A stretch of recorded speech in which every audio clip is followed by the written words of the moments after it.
While many Americans struggle to pay their bills, government employees are caught flying first class with our tax dollars. National investigative correspondent Mark Greenblatt initially broke this story, and now members of Congress are demanding action. When you have agencies that are so arrogant that they do not meet the law and the requirements to file their expenses, it is unacceptable.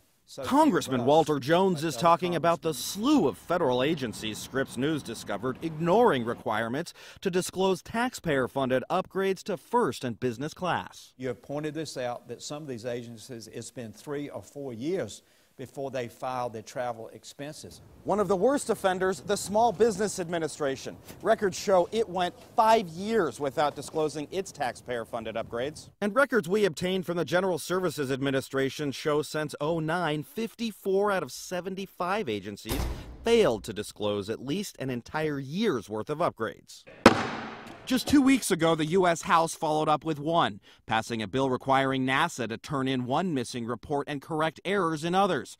Late Wednesday, after Congressman Jones spoke out, NASA told Scripps it intends to hand over that missing report by the end of the month. But back in 2007, the GAO had singled out the Department of Agriculture as having serious problems, concluding 140 of 145 audited upgrades were not properly authorized, justified, or both. We thought they needed to do better monitoring to ensure they were following the rules.